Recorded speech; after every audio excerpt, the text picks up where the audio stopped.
मेरे पे तो वो जनता है बेचारी जो मुझ जैसी गरीब है और इस विधानसभा क्षेत्र के दिन परिवर्तन चाहती है, वो जनता मेरे पे आज भी तैयार बैठी, जो आपने कल के उस सैलाब में देखा है। और उसके बावजूद पर्यटक स्थल अगर बढ़ता है तो यहाँ के लोकल लोगों की आय का स्रोत भी बढ़े। बिल्कुल। ये तो झुंझुनू जिले का जितना रेवेन्यू आता है जी जी। उसका 67% रेवेन्यू अकेला खेतड़ी से जाता है, और उस रेवेन्यू को हमने इधर सड़कों में काम में लिया, इसलिए ज्यादा बन पाई।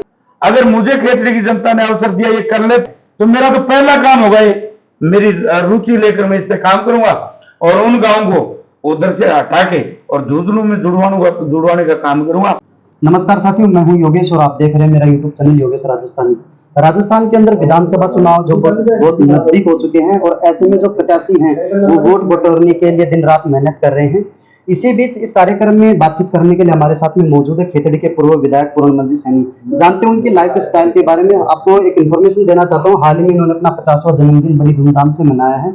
ऐसे में जिंदगी के इस 50 साल तक ये पहुंचे हैं, क्या कुछ इन्होंने पाया है, क्या कुछ इन्होंने खोया है, क्षेत्र की जनता से क्या इन्होंने इनको मिला है, तमाम जो जानकारी वो आज आपके साथ साझा करते हैं। वीडियो को अंत तक जरूर देखिए। चैनल पर अगर पहली बार आए तो चैनल को सब्सक्राइब कीजिए, साथ में बेल आइकन दबाइए।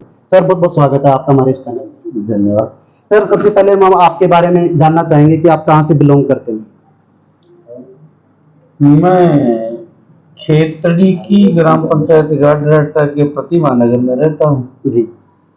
मेरा नाम पूर्ण सैनी, मेरे पिताजी का नाम श्री गैसलाल जी सैनी, और पिताजी माताजी, पिताजी 5 भाई हैं और हम भाई भी 5 हैं। और सर, क्या जानना था? आपकी शिक्षा के बारे में जानना चाहेंगे। प्राथमिक शिक्षा कब हुई और हायर एजुकेशन आपने कहाँ तक की है।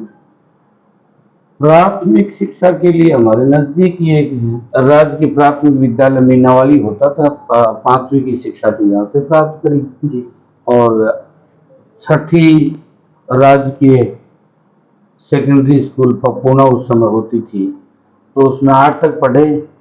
उसके बाद कक्षा 9 में मैंने बबाई में प्रवेश लिया और 10 में मैंने खेतड़ी में लिया और उसके बाद 11-12 सिंगाड़ा में सीनियर सेकेंडरी। मतलब हर साल आप घूमते रहे किसी ना किसी ग्राम पंचायत में। हाँ, स्कूलों में और फिर कॉलेज जो है वो डिग्री कॉलेज जो यहाँ से अपने विनोद स्नातकोत्तर महाविद्यालय से करी थी और PG government college SNKP Neemka थाना से।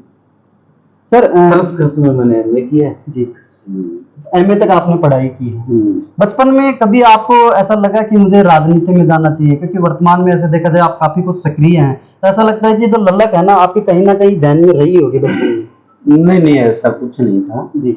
लेकिन ये बात भी सही है कि मोटिवेशन जब मिलता है तो किसी न किसी महापुरुष से या किसी के द्वारा किए से मिलता है या गुरु से मिलता है, माताजी पिताजी से मिलता है। तो मुझे एक्चुअली मैंने MA बाद में करी जी। ग्रेजुएशन के तुरंत बाद 96 की मेरी डिग्री थी, मैंने BEd करी। 98 में जो BEd क्लियर हुई और उस दौरान राजस्थान असेंबली के आम चुनाव जो थे और उसमें बहुजन समाज पार्टी के संस्था करते मानव कांसीराम साहब खेतड़ी के पोलो ग्राउंड में पधारे थे जी। और हम UPSC की तैयारी और RPSC की तैयारी के लिए जयपुर में चले गए थे डिग्री के बाद जी। मगर जब यहाँ साहब पधार रहे थे तो हमने यूं समझा कि महापुरुष हैं और ये लड़ाई लड़ रहे हैं, इसलिए लड़ाई क्यों?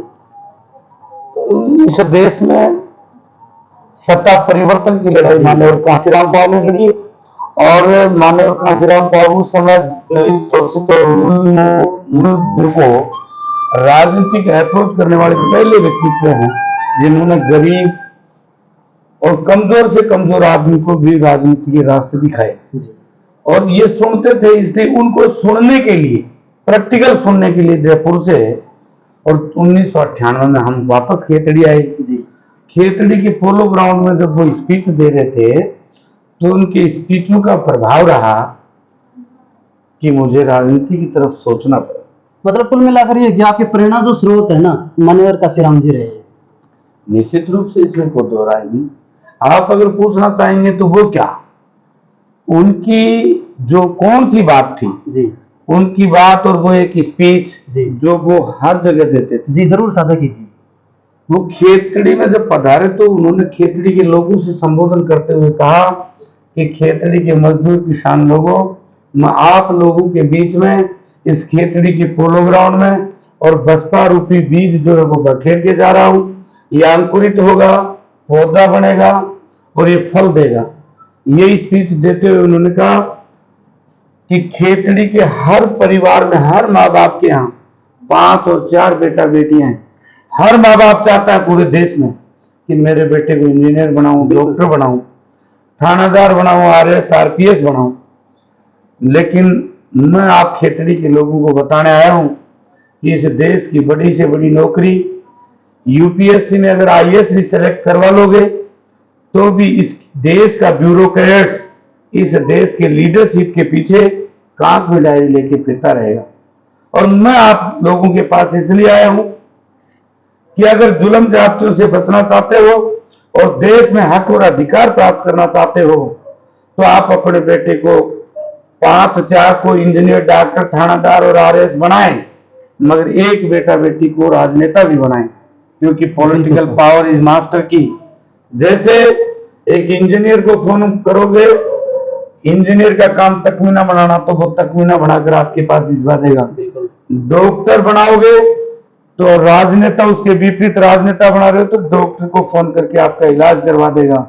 और अगर किसी प्रकार की कोई गलती में आपका आदमी नहीं है, सपोर्ट थाने में करना चाहते हो तो आप थानादार को फोन करोगे तो बताओ राजनेता बढ़ा कि ब्यूरोक्रेट्स बढ़ा। तो फिर मेरे भी मन में भाव और विचार आए कि यार जब इस देश में यूपीएससी एग्जाम के बावजूद भी और बड़ा से बड़ा अधिकारी भी जब राजनेताओं के पीछे डायरी लेके घूमने वाली बात मानकर साहब काशीराम साहब बता रहे, उन्होंने बहन जी का उदाहरण भी दिया था कि वो भी यूपीएससी की तैयारी कर रहे थे और उनको मैंने जाके समझाया। समझाने के बाद वो आई और वो इस देश में और सबसे बड़े सूबे उत्तर प्रदेश की मुख्यमंत्री हैं। बिल्कुल ये बात उदाहरण स्वरूप उन्होंने कहा। तो मैंने सोचा यार जब बहन कुमारी मायावती जी को और माननीय काशीराम साहब के मार्गदर्शन से इतनी बड़ी वो मिल सकती है तो फिर मैंने सोचा अपन भी पढ़ लिख के क्या करेंगे, पढ़ाई लिखाई पूरी हुई, आईपीएस आरपीएस बनेंगे या यूपीएससी का दूसरे कोई पद पे जाएंगे। उससे बेहतर तो पॉलिटिकल पावर जब मास्टर की बता रहे हैं कि राजनीतिक सत्ता जो है वो मास्टर चाबी है, हर विभाग का ताला खुलता है। तो उनका इसी चाबी के लिए अपन को मेहनत करनी चाहिए। डायरी से अच्छा है कि आप चाबी के लिए मेहनत करो। हाँ, तो ये मन में विचार आए। फिर सारी पीड़ा रही कि घर परिवार में कोई राजनीति रही नहीं। पिताजी पूरा परिवार किसानी खेती करते थे और फिर मजदूरी करते थे पिताजी, तो इस तरीके का कोई बेस नहीं था। अब साथी लोग इसमें काफी लोगों का उस समय का सहयोग भी रहा। तो जो लोग थे उन्होंने मुझे मोटिवेट किया और मैं 1998 में आके वापस यहाँ और उसका रास्ता खोजा। मैं प्राइवेट इंस्टीट्यूट वैसे शुरू से 92 से ही जब +2 हमने क्रॉस कर ली थी उसी समय हमने छोटा सा स्कूल यहाँ खोल रखा था। फिर वापस जयपुर में आके इसको कर्मोन्नत किया और धीरे धीरे इसको बढ़ाया और 7 कोचिंगें भी खोली और कॉलेज के लिए भी फाइल अप्लाई करी। और फिर 2000 का जब पंचायत राज का आम चुनाव राजस्थान में हुआ तो उसमें हमने सबसे पहले ये सीढ़ी समझा कि राजनीति में रास्ता जो है वो स्थानीय स्तर पर से जाएगा। बिल्कुल। तो सबसे पहले हमने सरपंच का चुनाव 2000 में लड़ा घाटराटा से और केवल 17 वोट के अंतर से हम पहले ही चुनाव में जीत हासिल कर पाए। बहुत अचीवमेंट हुआ आपके लिए। तो अचीवमेंट नहीं, एक्चुअली क्या कि नीति और प्लान से सारी चीजें चलती है। जब ठान लिया तो फिर हमने तय कर लिया और उसको टारगेट में ले लिया। जब यूपीएससी का सोच बना के गए थे तो माइंड तो बड़ा रखते ही थे, इसलिए फिर हमने ये तो छोटा सा था, इस पद को टारगेट कर लिया और इसको जीत भी लिया। और इसको जीत जाने के बाद लगातार पंचायत समिति में जाते आते रहना पड़ता था। आप जानते ही हो बिल्कुल कि पंचायत समिति जो हर विधानसभा का राजनीति का घर होता है, बिल्कुल क्योंकि पंचायत राज की दो, और मैं ये भी बोल लूं कि 3 स्तरीय व्यवस्थाओं के जो चुनाव इलेक्टेड लोग जो पॉलिटिकली जाते हैं जी तो वो सारे पंचायत समिति में भी राजते हैं। बिल्कुल उनसे काफी कुछ सीखने को एक दूसरे को मिलता है। वो क्लास सी होती है एक तरीके से, वहां से हमने काफी सीखा। फिर 2005 में दोबारा पंचायत राज का इलेक्शन आया, तो उस दौरान आपको पता होगा मैं उधर धीरे धीरे तैयारियां भी शुरू कर चुका था, क्योंकि मेरा तो अर्जुन जी वाली जो आंख थी वो ये विधानसभा थी। जी तो मैंने चुनाव के तुरंत बाद और इन चीजों पर काम कर लिया। विभिन्न पंचायतों जैसे हमारे उस समय, आजकल तो वो शायद एक्शन बन गए हैं, जी मनोज कुमार जी गौड़ एक मित्र होते थे, जी उनके साथ मुझे विभिन्न पंचायतों में जाने का अवसर मिलता था। और पंचायतों में जाता था तो वहां की लोकल लीडरशिप को मैंने समझने की कोशिश करी और पहचान भी उनकी भी करी। मतलब लोगों की जो भावनाएं थी उनको टटोलने का प्रयास किया आपने उस समय। हाँ बिल्कुल, नहीं भावनाएं नहीं टटोली उस समय, तो केवल और केवल मेरे को ये जाने और मैं इनको जानूं। बाकी मेरी स्टडी अंडरग्राउंड थी जी कि हमें ये क्वालिफाई करना, तो कौन कौन आपकी मदद में आ सकता है, ये मैं स्टडी कंटिन्यू करा। 5 में दोबारा जब पंचायत राज के चुनाव आए जी तो खेत, ये हमारे गाड़रट्टा की सीट जो है वो महिला आरक्षित सीट आ गई, इसलिए मैंने मिसेज श्रीमती संतोष देवी को चुनाव लड़वाया। जी हम सारे लोग साथ रहे और दूसरे वाला चुनाव भी 540 के अंतर से सेकंड बार हमने पंचायत को जीत लिया। इन बिटवीन इस पंचायत के साथ साथ हम लगातार दोबारा वही रूटीन के काम, उन्हीं हमारे पंचायत समिति के साथी तकनीकी अधिकारियों को और अकाउंट्स के अधिकारियों के साथ बैठना उठना, फील्ड में जाते आते रहना, लोगों की पहचान करना। फिर 2006 में ग्राम सेवा सहकारी समिति का चुनाव आया, तो जब मैं ईजी हो गया उधर से, तो मैंने सहकारी समिति का चुनाव लड़ा। मैं वहां आप चेयरमैन भी रहे हैं शायद। मैं आपको निवेदन करूं, 6 में जब मैं जीएसएस का अध्यक्ष बन गया बबाई का, ग्राम सेवा सहकारी समिति का, उसके बाद लगातार हम इधर सरपंच उधर जीएसएस, और दोनों को कंबाइन करते हुए सब तरीके की डिमांड के लोग मुझे बुलाते और आते थे। मुझे लाइजनिंग बढ़ती चलेगी, क्योंकि पहले पंचायत तो एक थी, लेकिन ग्राम सेवा सहकारी समिति में 3 पंचायतें आ गई, और आज की तो वो यूं समझो 5 पंचायतें हैं। जैसे पपोना एक थी, पहले 3 बन गई, गाड़रट और बबई भी उसमें शामिल थी।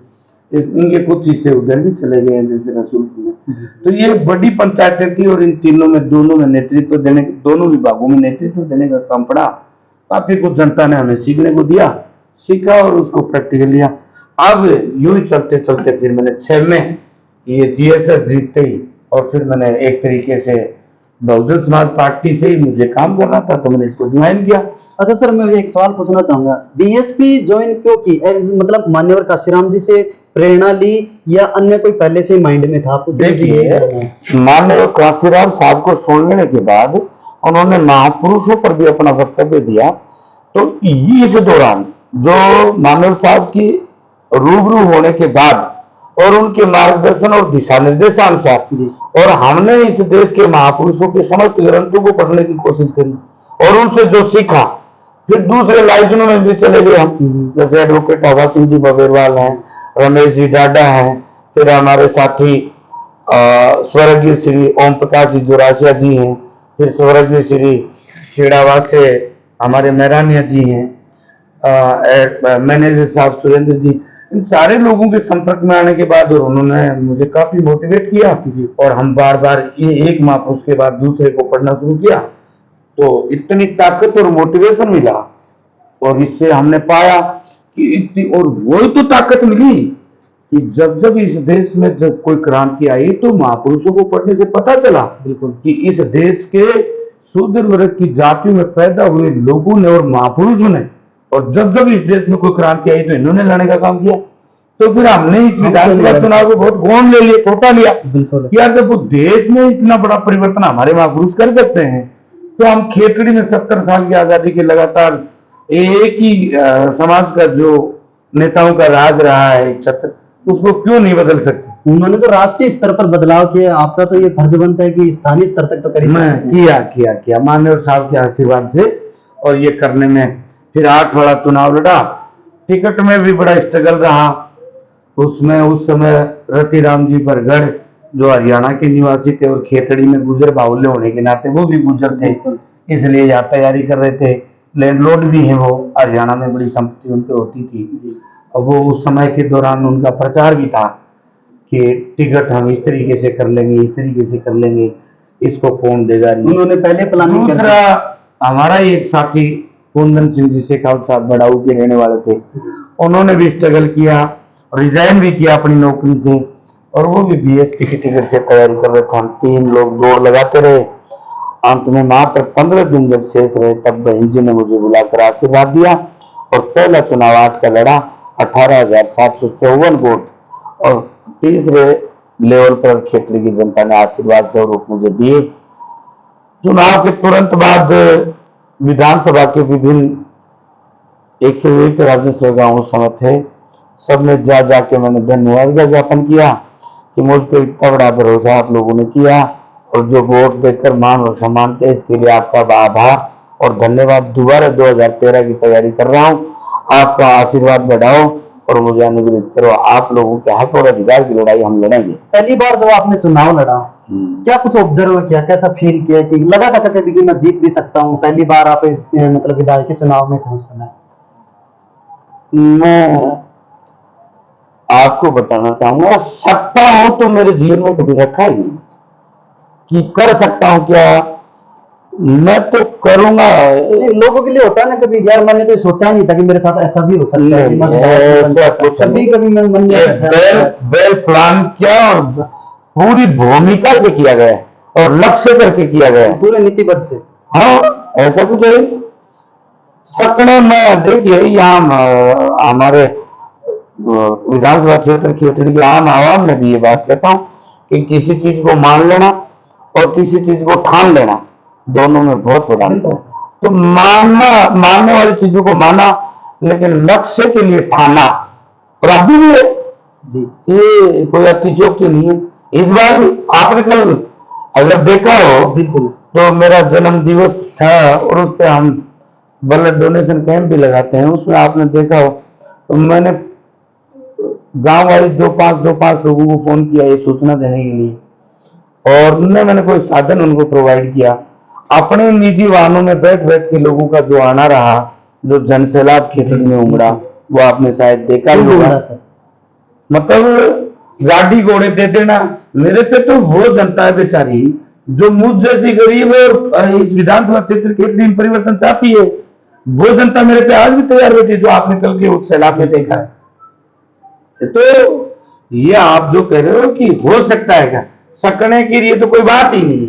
जब यूपीएससी का माइंड बना के गए थे और वो भी एक टारगेट था, लेकिन चेंज इसलिए करना पड़ा कि यूपीएससी एग्जाम क्लियर कर लेने के बाद भी ब्यूरोक्रेट्स राजनेताओं के पीछे सीनियर राजनेता बच रहा था। तो हमने तो उस और काम करना चाहा ना कि राजनेता जब बड़ा होता है तो वही बनेंगे। बिल्कुल, सोच बड़ी रखी तो कार्य भी आपने बढ़ाया। सोच और लक्ष्य भी हमारा बड़ा ही है। अच्छा सर, खेतड़ी के अंदर आप कभी कभार सवाल करते हैं, किसी इंटरव्यू में मैंने देखा आपने बताया कि इंफ्रास्ट्रक्चर की बहुत बड़ी कमी रही है यहाँ पर, कैसे लगा आपको?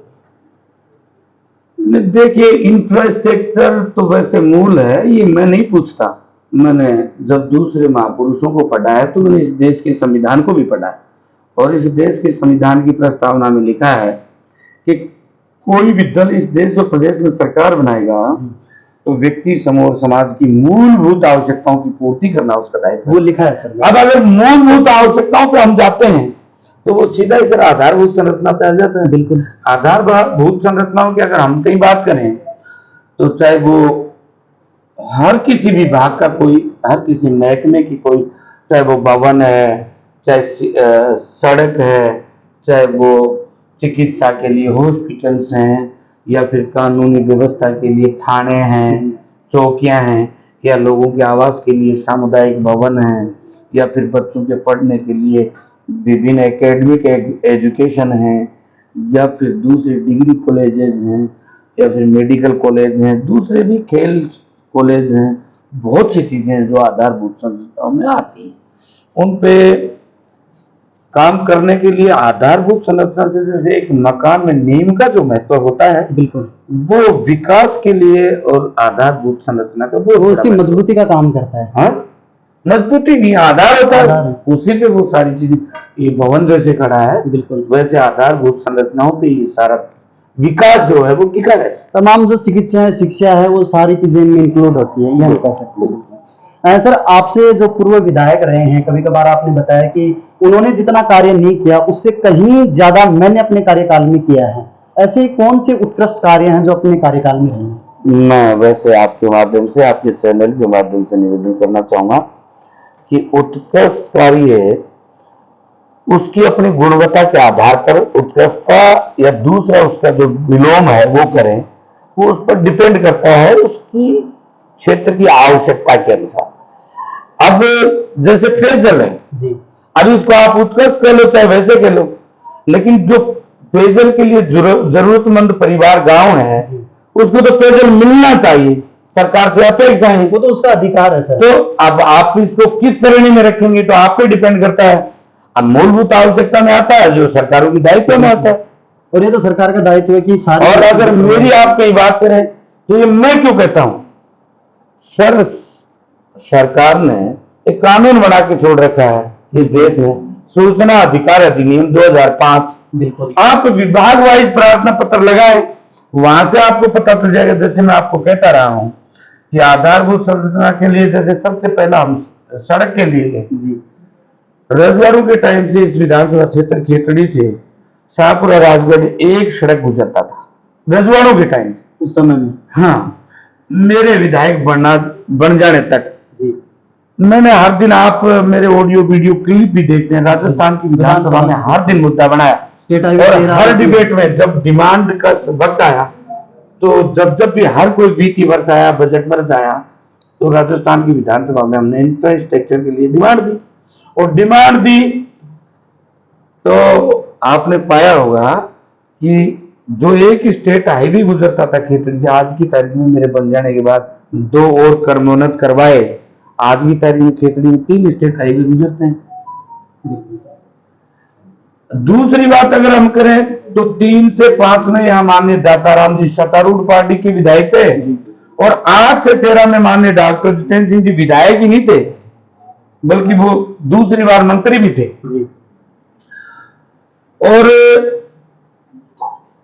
उन्होंने खेतड़ी में इस सड़क के लिए जितना सरकार से करवा के, मांग करवा के, सैंक्शन करवा के, इन दोनों ने मिलकर जितनी सड़कें खेतड़ी में बनाई, और 13 से 18 के बीच में जनता का आशीर्वाद पाके हमने बनाई, उनको उनमें से जब घटाओगे तो 219 किलोमीटर सड़कें इन दोनों से ज्यादा एक ही कार्यकाल में पड़ने बनाई, ज्यादा। हाँ सर, बड़ा कठिन रहा होगा क्योंकि ना तो केंद्र में आपकी सरकार थी ना राज्य में आपकी सरकार थी, बावजूद इसके आपने इतना कुछ कर दिखाया, मतलब बड़ा कठिन रहा होगा उस समय। मैं इसमें आपसे निवेदन करूं, मैंने पहले भी कई बार कहा है कि देश संविधान से चलता है, देश प्रक्रियाओं से चलता है, देश कानून से चलता है।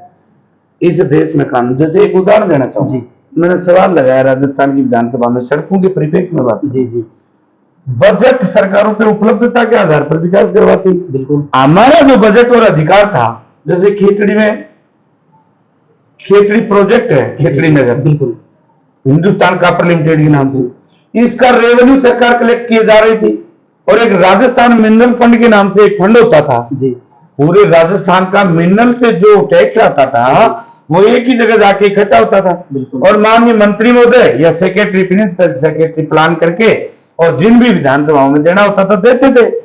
इस पर हमने काम किया, और उस हमारे समय में माननीय कैलाश जी मेघवाल साहब विधानसभा के अध्यक्ष होते थे, और उनके माध्यम से खनिज मंत्री से प्रपोजल मंगवा के, और जो डीएमएफटी नाम का फंड के लिए वो बनाया हुआ था उसको आरएमएफ के नाम से करवाया, आरएमएफ के नाम से जो था उसको डीएमएफ के नाम से करवाया, डिस्ट्रिक्ट मिनरल फंड के नाम से करवाया।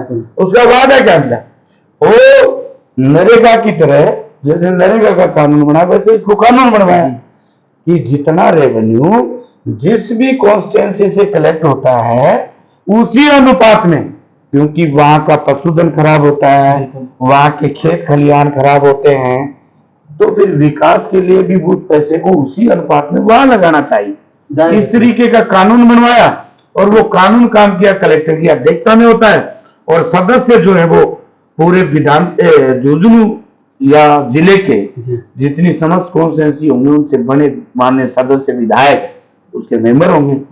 अब शर्त ये हो गया, राइडर हो गया कि जहां से जितना रेवेन्यू आ रहा है, तो झुंझुनू जिले का जितना रेवेन्यू आता है उसका 67% रेवेन्यू अकेला खेतड़ी से जाता है, और उस रेवेन्यू को हमने इधर सड़कों में काम में लिया, इसलिए ज्यादा बन पाई। कुल मिला के ये हुआ कि जो अपना पैसा है अपने लोगों की काम आना। बिल्कुल बिल्कुल, ये तो जानकारी की बात है। जी जी जी। अगर हर कोई रिहर्सल करे इस पे, तो ये तो अपना ही अधिकार था। सरकारों को बजट की उपलब्ध, सरकारों पे भी आए क्या कोई अपने घरों से लेके जाता? नहीं, वो तो रेवेन्यू जो आता है रेवेन्यू जैसे वो उसकी जो अस्थाई है, आप जैसे समझते हो विभिन्न करों से जो आय होती है वो होती है, चाहे वो वाणिज्य कर विभाग से है, चाहे खनिज विभाग से है, या फिर टोल टैक्स के रूप में सड़क विभाग से होता है, या फिर मैं आपसे बात करूं जैसे दो रूप में आपकी वो होती थी पहले सरकारों के पास आय, कौन कौन सी? आप नहीं, आप भी जानते हो उनको। तो वो जो विभिन्न मदों से सरकार पे आय होती है उसकी उपलब्धता जो होती है उन्हीं के आधार पर स्वीकृतियां जारी करके और निर्माण करवाए जाते हैं। सर अब अगर आप बिंदु मेरे पास बहुत है, जैसे आधारभूत संरचना में माननीय न्यायालय के तीनों भवन थे, जी जी जी, वो कल्याण में बने थे, और उस समय बार के अध्यक्ष श्रीमान एडवोकेट हवा सिंह बबीरवाल थे। उनके सार्थक प्रयत्नों से मुझे उन्होंने समय समय पर बार की तरफ से डिमांड भी दी, सहयोग भी किया, बार ने भी, और इसके सहयोग से पीड़ा थी एक बहुत बड़ी। ये यही नहीं है कि उनका माननीय कोर्ट भवनों में पानी घुसने से पत्रावलियां या पटनी नहीं होती थी, बल्कि एक लंबी पीड़ा और थी। जैसे क्लाइंट जाते थे जी जी, और उपखंड कार्यालय के लिए उनका काम होता था जी, और उनका वकील साहिबान जो है वो कल्याण में रहता था। लगभग 1.5 किलोमीटर का वो दायरा। अरे 1.5 नहीं, किलोमीटर कितना भी हो, लेकिन बीच में अपना काम छोड़ के वकील साहिबान इधर पधारते नहीं थे, और क्लाइंट जाता था, और जैसे उपखंड अधिकारी 3 बजे तक तो बैठते थे, और जो वकीलों का आना होता था उससे पहले उपखंड अधिकारी को किसी को मौका मुआयना करने के लिए फील्ड में जाना हो जाता। बिल्कुल, तो क्लाइंट दिन भर बैठा रहता था और अगले दिन दोबारा उसको जाना पड़ता था, डबल परेशानी होती। तो इस परेशानी को खत्म करने के लिए हमने इसको प्लान किया। जनता की मांग तो पहले भी रही है, एडवोकेट साहिबानों की भी मांग थी, क्लाइंटों की भी मांग थी, लेकिन राज करने वाले लोगों के द्वारा ये कहा जाता था कि यार ये बने पड़े हैं तो इनके रहते सैंक्शन कैसे मिले। अब वो बने पड़े हैं, आज भी पड़े, लेकिन उनके रहते भी सैंक्शन करवा दी माननीय हाई कोर्ट जोधपुर से हमने जाके सैंक्शन, क्योंकि सैंक्शन वहीं से जारी होती थी। बिल्कुल साहब, ये तो struggle is important for in field of life, business and the political. आप क्या करना जानते हो उसके उस पर डिपेंड करता है क्या कर पाओ। सोच बड़ी हो तो कुछ भी हो सकता है। हाँ बिल्कुल। और कुछ सर, आपके आने वाले विधानसभा चुनावों को लेकर के, जैसे खेतड़ी की मैं बात करूं, HCL प्रोजेक्ट अपने पास है, और ये देश का सबसे बड़ा वो जो स्वामी विवेकानंद संग्रहालय है वो भी बना हुआ है, गोपाल गढ़ी है, बावजूद इसके खेतड़ी पिछड़ी हुई है। क्या इनको डेवलप नहीं किया जा सकता? हिस्टोरिकल पैलेस के आधार पर इनको पर्यटन स्थल भी बनाया जा सकता है, और जो HCL प्रोजेक्ट है उनको डेवलप किया जाए तो जाहिर सी बात है, जैसे पत्रिका ने कई बार इसको मुद्दा उठाया कि खरास होना इसके अंदर नीयत खोटी है प्रशासन की, रेवेन्यू जो बनेगा वो इनके काम आएगा, तो ऐसे में क्या है कि खेतड़ी का डेवलप हो सकता है। आपको क्या लगता है? मैं देखिए, इसमें कोई दो राय नहीं है। आप वैसे सोशल मीडिया, प्रिंट मीडिया वाले तो जो सवाल कर चाहेंगे कर लेंगे जी, मगर ऐसा कुछ नहीं है। लेकिन ये भी महती आवश्यकता है, आधारभूत संरचनाओं के साथ साथ अगर खेतड़ी का भौगोलिक स्थिति भी सपोर्ट करती है इस बात को, और ये बड़ा रमणीय स्थल बनाया जा सकता है। बिल्कुल, और इसमें पहल करी ना, आपको मैं बता तो रहा था जी कि जब मैं पिछली बार विधायक बना तो इस बात पर हमने काम किया, और अलवर में जैसे सरिस्का है उसी की तरफ पर हमने माननीय वसुंधरा जी राजे उस समय की हमारी मुख्यमंत्री थी, सदन की नेता थी, उनसे बार बार पीछे पड़ के मांग करवाया ना, और खेतड़ी में ये बांसड़ कंजर्वेशन, हाँ, ये सैंक्शन उसी समय का है, आपके कार्यकाल का। हाँ, और उसके बाद जो मैंने आरएमएफटी को डीएमएफटी में चेंज करवाने वाली बात आप कही। डीएमएफटी का बहुत बड़ा फंड इसमें और लगा दिया गया है, जी तो ये पर्यटक स्थल के रूप में भी विकसित होगा, और उसके बावजूद पर्यटक स्थल अगर बढ़ता है तो यहाँ के लोकल लोगों के आय का स्रोत भी बने। बिल्कुल ये वही तो सोच थी जिसको हमने किया, और पहले एक खिचड़ी में। बिल्कुल, ये पहला है। हाँ, तो फिर इस पे हम काम कर रहे हैं। मेरा तो और भी प्लान है क्या? साहब, आदमी सोच बड़ी रखे तो क्या नहीं हो सकता। सबसे पहले तो आपको मैं क्या बताऊं, अब जैसे बार बार जाते हैं, जी इस बार आपको पता है राजस्थान की सरकार ने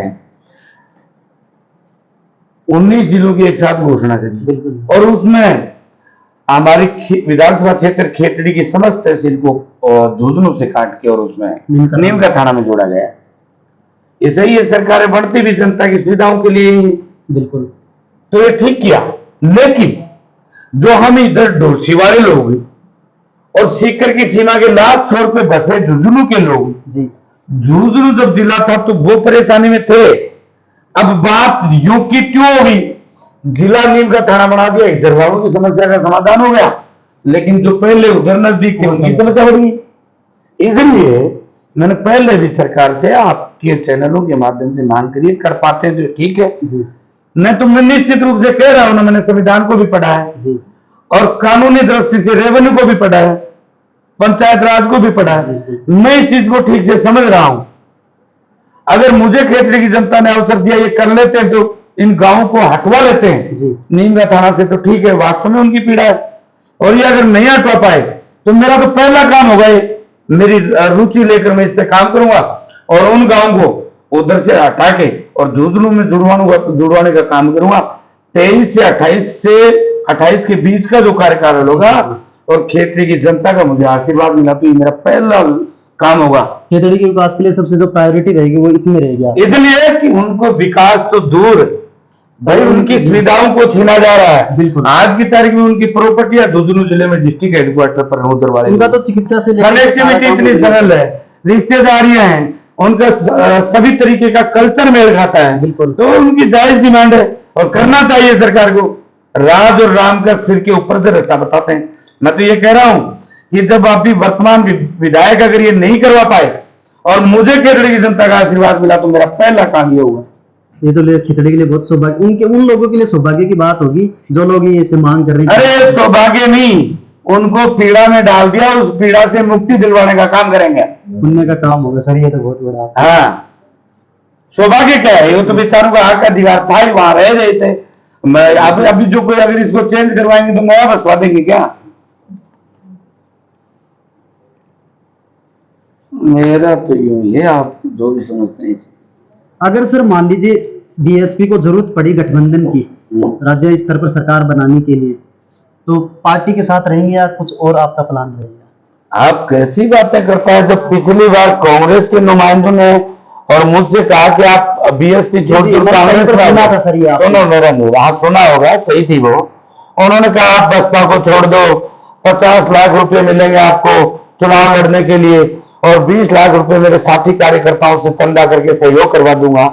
मैंने उनको धन्यवाद दिया और कहा कि सर मैं जीतने और राज के लालच के लिए चुनाव नहीं लड़ रहा, और ये हमारा मानव कांशीराम साहब का मिशन है, और जो इस देश में जाति तोड़ो समाज जोड़ो की बात करते हुए एक समता मूलक समाज की स्थापना इस देश में करना चाहते हैं, और मैं उस मिशन मोमेंट में काम करता हूं। मैं वही काम करूंगा, राज में जाए नहीं जाए इन चीजों से हमारे क्षेत्र पर कोई फर्क नहीं पड़ता। अब आप जो बात कर रहे हो इसका फैसला मैं करने वाला तो नहीं हूं। अभी हमारी बहुजन समाज पार्टी की राष्ट्रीय अध्यक्ष आदरणीय बहन कुमारी मायावती जी इन बातों का फैसला करेंगी कि हमें सरकार या हमारा एक एक विधायक भी कहां जाना है कि नहीं जाना है, किस तरीके से बात करना है, ये फैसला मैं कोई करने वाला नहीं हूं, ये बहन कुमारी मायावती जी करेंगे। नहीं सर, मैं इसलिए पूछ रहा क्योंकि पूर्व में जो आपके 6 विधायक थे बसपा के, वो कांग्रेस में चले गए थे, उन्होंने पार्टी छोड़ दी थी, तो दगाबाजी हुई है कहीं ना कहीं। उनको ऐसा क्या लगा कि पार्टी छोड़ दी? आपको क्या लगा? इसमें आपको निवेदन करना चाहूंगा कि वो मिशनरी लोग नहीं थे, अवसर पाने के लिए आए थे, और हमारे जो टिकट का प्रस्ताव करने वाले पदाधिकारी लोग थे वो उनको समझ नहीं पाए, इसलिए चीट हुई। उसके बावजूद भी हमारे प्रदेश के अध्यक्ष माननीय श्री भगवान सिंह जी बाबा लगातार हाईकोर्ट के बाद सुप्रीम कोर्ट तक भी गए हैं और उस पर लड़ रहे हैं, कार्रवाई भी करिए। तो ऐसा कुछ नहीं है। और साहब मैं आपको पहले भी बता चुका, ये कोई राजनीतिक पार्टी नहीं है, बल्कि इससे पहले इस देश का एक मूवमेंट है जो इस देश में परिवर्तन चाहता है। और वो मूवमेंट राजनीति तो इसलिए करता है कि सत्ताओं के माध्यम से ही परिवर्तन किया जा सकता है। सत्ताओं में जाने का इरादा और उद्देश्य इस देश में पड़ी व्यवस्थाओं को परिवर्तन करने के लिए सक्षम स्थान है जी। इसलिए बीएसपी जाना चाहती है। नहीं, कई आपकी जो राजनीतिक पार्टी होती है उनमें कहीं सुना है कि बीएसपी जो है वो एक राजनीतिक दल नहीं, एक मूवमेंट है। नहीं, राजनीतिक दल भी है मगर पहले एक मूवमेंट है और एक परिवर्तन करना चाहता है देश, और वो करेंगे। मैं तो हर जगह स्पीचों में भी कहता हूं, सारे साथियों से भी कहता हूं, मतलब परिवर्तन होना ही है स्वाभाविक। माननीय साहब कांशीराम साहब ने कहा कि जब कांग्रेस है, जिस दिन कांग्रेस का खात्मा होगा उस दिन इस देश में बीजेपी का उदय होगा, और जिस दिन बीजेपी का खात्मा होगा उस दिन बहुजन समाज पार्टी का राज होगा। और वो समय आ गया। कांग्रेस जब बीजेपी आई तब धरातल में चलेगी और उसके बाद धीरे धीरे बीजेपी है, अब ये धीरे धीरे बहुत जाना शुरू होगी। मैं समझता हूं कि 2024 या 2029 में निश्चित रूप से और बहुजन समाज पार्टी इस देश की हुक्मरान पार्टी बनने वाली। ये आपको ऐसा लगता है? लगता नहीं है, स्वाभाविक है। स्वाभाविक है। हाँ सर, आपके कार्यकाल में एक भी अपराधी घटना नहीं हुई? ये देखिए, मैंने वहां कहीं घटनाओं को रोकने के लिए लाठी बाटा हाथ में नहीं लिया। मैंने पहले भी आपको कहा कि संविधान से देश चलता है, बिल्कुल कानून से देश चलता है। पूरा क्रेडिट आप संविधान को देते कि उन्हीं के आधार पर। क्रेडिट क्या साहब, एक एक कदम आप उठा रहे हो आज की तारीख में जो संविधान की वजह से उठा रहे हो। आप जिस अनुच्छेद 340 को आप देखिए, अगर वो अनुच्छेद 340 नहीं होगा तो आप 4 लोग जहां इकट्ठे होंगे आपके खिलाफ और 144 लग जाएगी। बिल्कुल, ये तो अधिकार है ना, संविधान में लिखा है अपना। अरे तो अधिकार संविधान के आधार पर ही तो है साहब, तो फिर संविधान से बाहर है क्या, बच क्या गया? कुछ नहीं। तो फिर मेरा निवेदन संविधान से ही देश चलता है, इसलिए कह रहा हूं। अब सर, आगामी विधानसभा चुनाव को लेकर के क्या योजना चल रही है आपकी? किस बात की योजना? जैसे हमारी योजना तो फिक्स है, हर गांव गली मोहल्ले में जाते हैं और हमारे अपने के बीच में बैठ के, जैसे यहाँ से अकेले जाते हैं तो टिप्पण लेके जाते हैं, हर घर घर में बैठ बैठ के, कभी किसी घर में बैठ के खाना ले लेते हैं। जो चीजें कम पड़ती हैं खाने में, रोटियां कम पड़ती हैं या कोई किसी तरीके की सब्जी अचार लेना होता है तो उस घर में मांगते हैं, उनके साथ बैठ के खाते हैं, अगले काम शुरू कर देते हैं। पारिवारिक लगाव रखा आपने है ही। कल वो आपने देखा भी होगा, वो जनसमूह उमड़ा लगता है, कहीं ना कहीं आप अटैच में हो उनके। हाँ हाँ, वो पारिवारिक रिलेशन है, व्यक्तिगत रिलेशन है। लोग अब 20 साल में भाई साहब क्या नहीं हो जाता, 20 साल में रिलेशन तो बना और हमने किया क्या? लोगों से जोड़ने का काम किया। हाँ सर, आपके जीवन के 50 साल पूरे हो चुके हैं। जीवन के इस पड़ाव में आपने अब तक क्या कुछ पाया और क्या कुछ खोया है? देखिए, आदमी संतुष्ट वैसे किसी चीज से नहीं होता, लेकिन उसका अपना लक्ष्य होता है। मैंने पहले भी आपको निवेदन किया है। पाने की अगर कोई बात करें तो महापुरुषों के आशीर्वाद से, और चाहे मुझे कोई भी पद मिला नहीं मिला हो तो भी मैंने तो बहुत कुछ पा लिया। पता है क्यों? आप क्या करने जा रहे हो, महापुरुषों को पढ़ लेने से उन्होंने वो ताकत दी है कि आपको तुरंत मैं समझ सकता हूं कि आप क्या बोलेंगे, अगला कदम आपका क्या होगा। ये बहुत बड़ी समझ है। जीवन को जीने का तरीका जो महापुरुषों को पढ़ने से हमने सीखा, ये बहुत बड़ी साइकोलॉजिकल चीज है। अरे साहब, इस देश में क्या हो रहा है ये महापुरुषों को पढ़ने से पता चला है। इस देश में क्या होना चाहिए महसूस हुआ है। बिल्कुल। और अगर आप बात करें सुख सुविधाओं की, कोई बात है ही नहीं। आपको पता है हम लेबर क्लास हैं, लेबर की तरह ही क्लास से बिलोंग करते हैं। हाँ, आज भी। अरे भाई, लगातार हमने 12 चुनाव यहाँ रहते हुए लड़े, 3 तो आपके सामने विधानसभा होगी जी जी, और लगातार लग लिया, 4था चुनाव ये चल रहा है। उससे पहले 5 सरपंच के चुनाव भी हमने गारघाटा में लड़े। उसके बाद 2 बार जीएसएस बबाई का मैं देख रहा हूं। सेंट्रल कोऑपरेटिव बैंक में जिले में डायरेक्टर और वाइस चेयरमैन रहा हूँ। उसके बाद अगर आप बात करें तो क्रय विक्रय सहकारी समिति मैंने खुलवाने का काम किया था केटड़ी में, जी, जी। और उसका मैं ब्लॉक का चेयरमैन भी रहा हूँ। 12 चुनाव मैंने अब तक लड़े। हर चुनाव में जाते हैं तो कुछ ना कुछ सीख के आते हैं। सर डीटीओ भी आपकी की देन है। आप देखिए बीच बीच में ये बातें जो मेरे से पूछते हो, डीटीओ की क्या बात करते हो ये बताओ, पीड़ा नहीं थी क्या? वो तो थी सर, DTO 80 किलोमीटर झुंझुनू जाना और आना पूरा दिन तो उसी में चला जाता था। थी। ऐसे अगर एक तरफ जाओगे तो पेयजल की भी अगर आप कहीं बात करेंगे जी, जी। तो ये जो कुंभाराम लिफ्ट परियोजना की जो हम कल भी बात कर रहे थे जी। कि माननीय सीताराम जी ओला हमारे सांसद रहे हैं जी, जी। और उनका जो सोचना रहा था उस समय, बार बार जब चुनाव लड़ने आते थे या किसी कार्यक्रम में आते थे तो कहते थे कि झुंझुनू के लोगों में आपकी सिंचाई के लिए, आप झुंझुनू के लोगों के लिए सिंचाई करने तो नहर लेके आ रहा हूँ, ताजा वाले हेड से मैंने प्रोविजन करवा दिया। इस तरीके से स्पीच देते थे, हम सुनते थे और गांव में भी सुनते थे लोगों से, बुजुर्गों से कि यार ये ओला जी हर बार यही कह के वोट ले जाते हैं और नहर लाते नहीं।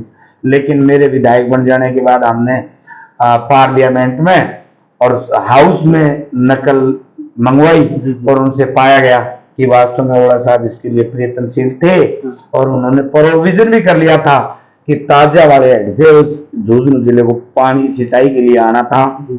अब वो सिंचाई के लिए बड़े दिनों में अड़चन ये रही थी उस समय कि हरियाणा और पंजाब से होके उनकी लाइनें आनी थी खुदाई होके, तो उस समय तो खुदाई का परमिशन दिया नहीं उन्होंने, इसलिए सैंक्शन बार बार लैप्स, सैंक्शन लैप्स, ये माननीय ओला साहब के समय पार्लियामेंट में होता रहा। अब जब इस बात को सोचा और खेतड़ी में पेयजल की भी किल्लत आ गई, उस समय 8 से 13 के बीच में कांग्रेस की सरकार थी और कांग्रेस की सरकार ने खेतड़ी के पेयजल की व्यवस्था को ठीक करना चाहा, इसलिए उन्होंने 956 करोड़ रुपए का प्रोविजन उस ताजा वाले हेड से जिसको सिंचाई की लाइनें आनी थी उसमें सैंक्शन करके और केवल पतली सी लाइन जिसको एनओसी करवा के और वो पेयजल के रूप में खेतड़ी के लिए लेके आए। लेकिन वो 6 फेज का काम था और मेरे बनने तक ही नहीं बल्कि 2015 तक का वो 6 फेज का काम था। 15 में जब पूरा नहीं हुआ, खेतड़ी जनता को 956 करोड़ रुपया स्वीकृत जो था वो भी खर्च हो गया, फिर भी पानी नहीं आया। तो मैंने राजस्थान की विधानसभा में सवाल लगाया और उसके जवाब में आया कि ये 6 फेज का काम था, लेकिन बाजार भाव में वृद्धि हो जाने की वजह से और 4 फेज में ही वो राशि खत्म हो गई, इसलिए राशि और रिक्वायर्ड है। तो मैंने रीएस्टिमेट के लिए उनको निवेदन करवाया, उसमें रीएस्टिमेट कॉस्ट आई तो 453 करोड़ रुपए और आया। उस एस्टिमेट कॉस्ट को लेके दोबारा मैं कह रहा हूँ सदन की नेता पे गए और उनसे सैंक्शन करवा के 453 करोड़ रुपए का प्रोविजन इसमें और करवाए। 16 गांव नगर पालिका बचे थे, उनको भी इसमें जोड़ने का काम हमने करवाया। आप ही के कार्यकाल में सर मैंने कहीं पे पढ़ा है कि पुलिस चौकियों का भी निर्माण हुआ है, केंद्रीय सहकारी निर्माण नहीं, ये एक्चुअली क्या है कि सीमावर्ती गांव तहसील है, हमारी विधानसभा है हरियाणा इसमें और साथ लगता है, सीमा लगता गांव है। और हरियाणा में आपको पता ही है हर दिन हर तरीके की बदमाशियां होती हैं, तो वो हमारे यहाँ भी बढ़ रही थी। तो सीमाओं पर जैसे जसरापुर में नई चौकी खुलवाई और बड़ाऊ में नई चौकी खुलवाने का काम किया। ऐसे तो पीएचडी के लिए भी जैसे जयन ऑफिस में आड़ा बनवाया और सहायक अभियंता कार्यालय बबई में बनवाया पीएचडी के लिए। सुरक्षा की दृष्टि से सीसीटीवी भी लगे हैं कहीं ना कहीं। हाँ, वो पूरे विधानसभा के सड़कों पे यहाँ लूटपाट लोगों का दौड़ जाना यही तो था। वो आप जो नीतियों की बात आपराधिक जो मतलब क्राइम को कैसे कंट्रोल किया गया, वो ये जगह जगह सीसीटीवी कैमरे लगा लगा के और जगह जगह वो कवर हुई और कवर हुई तो लोगों में बदमाशों में भय व्याप्त हुआ कि आप पकड़े जाएंगे। उसके भय से लोग सड़कों पे नहीं आए, बदमाश जो लोग थे। उनका जो सीसीटीवी जो कैमरे लगाए थे उनका कहीं ना कहीं सफलता मिली है आपको उस समय जैसे? कहीं ना कहीं क्या, ये तो आज इस देश में चोरियां भी इसी से पकड़ रही है। पुलिस भी जब कोई इस तरीके का क्राइम होता है तो सबसे पहले सीसीटीवी खंगालती है। तो ये तो मतलब हर चीज के प्रोटेक्शन के लिए और इम्पोर्टेंट है। ये देखो, मैं वैसे भी नहीं, हम धन्यवाद देते हैं जो प्लान लेके आता है उन लोगों को। ये आईटी सेंटर में इस देश के पूर्व प्रधानमंत्री स्वर्गीय श्री राजीव गांधी ने काम किया और इस देश की आधारभूत संरचनाओं के लिए, सड़कों के लिए माननीय पूर्व प्रधानमंत्री स्वर्गीय श्री अटल बिहारी जी वाजपेयी साहब ने काम किया। अब जो चीज जो लेके आएगा उसी के लिए बताई जाएगी। तो आ रही है देश में धीरे धीरे क्रांति, उधर भी आ रही है और उधर इधर भी हमारे बहुजन समाज पार्टी के युवा जाबाज कार्यकर्ता लगे हैं। इस परिवर्तन को करके छोड़ेंगे, व्यवस्थाओं में परिवर्तन होगा। अगर सर राष्ट्रीय स्तर पर और राज्य स्तर पर आपकी सरकार बनती है तो खेतड़ी को किस तरीके का लाभ मिले, क्योंकि जाहिर सी बात है सरकार आप ही के हाथ में रहेगी, एक तरह से कह सकते हैं आप ही के लाइसेंस। ऐसा तो अभी कुछ नहीं है, मैंने बता तो दिया, बार बार आपको कहता हूँ मेरा प्लान बना है और आप इसको डिस्क्लोज करवा लेते हो हर बार। मैं तो ये कह रहा हूँ कि इस बम्बई में इतनी बड़ी जमीन पड़ी है एयरपोर्ट के रूप में, मैं तो इसका भी पुनरुद्धार करके इसका भी विकसित करवाने के लिए राजस्थान की सरकार से इसका प्रस्ताव पारित करवाऊंगा, केंद्र की सरकार तक लेके जाऊंगा और उनके पीछे पड़ के कानूनी दृष्टि से इसको रीस्टार्ट और स्थापित करने का काम करूंगा। दूसरा वो जो प्रोजेक्ट है वो भी सेंटर का ही है जी, वो सेंट्रल गवर्नमेंट का है। सेंट्रल गवर्नमेंट के लिए वही स्टेट गवर्नमेंट के माध्यम से प्रपोजल लेके जाऊंगा और यहाँ के लोगों को रोजगार उपलब्ध हो। 30,000 से आदमी काम करते थे साहब, हाँ अभी तो कुछ नहीं बच रही, कुछ नहीं बच रही। यही तो कष्ट और दुख की बात है। इसके लिए दोबारा काम करेंगे और कोपर को अगर हम कहीं दोबारा शुरू करवा पाए तो मेरे पूरे प्रयास होंगे। ये भी मेरा सेकंड प्रायोरिटी का काम होगा, वो फर्स्ट से ये सेकंड थर्ड ये। और चौथा जो रेलवे लाइन के लिए भी यहाँ भूमि एक्वायर करी गई है सेंट्रल गवर्नमेंट की जो ऑलरेडी पड़ी है, इसको सीधा चिड़ावा में कनेक्टिविटी पहले भी तो थी ना सर इसकी कनेक्टिविटी। वो कनेक्टिविटी चिड़ावा तक थी, क्रॉस कनेक्टिविटी नहीं थी। और वो आनंद फानंद में विभाग का तो अधिकारी तो ऑर्डर पे चलते हैं, माननीय मंत्री जी या उस समय के रेल मंत्री जो भी थे उन्होंने ध्यान नहीं दिया और इसको बेकार में आनंद फानंद में पड़वा दिया। नहीं तो फिर ये चिड़ावा मात्र 35 किलोमीटर पे आ रहा था, अगर ये जुड़ जाती तो आप इधर आपका ये डाबला और उधर ये चिड़ावा, बताओ कितनी बड़ी कनेक्टिविटी होती मात्र 35 किलोमीटर। ये एरिया पिछड़ा हुआ रेलवे लाइन से, पिछड़ा नहीं, मैं समझता हूँ कि उसमें रोजगार भी बढ़ेंगे, लाइनें जब आएंगी तो उसके साथ साथ सब तरीके की जमीनें एक्वायर होंगी, फिर आधार बनता है ना सब, इनकम का भी सोर्स बनेगा, जाहिर सी बात है रेवेन्यू भी डेवलप होगा, कहीं ना कहीं क्षेत्र का विकास भी। तो तमाम बातचीत के साथ हमारे साथ में थे खेतड़ी के पूर्व विधायक जी सनी। इन्होंने अपनी जो जीवन काल में जो इन्होंने ऑब्जर्व किया है, इनका कार्यकाल कैसा रहा, तमाम जो जानकारी वो आपके साथ साझा की। चैनल पर अगर पहली बार आए तो चैनल को सब्सक्राइब कीजिए, साथ में बेल आइकन दबाइए।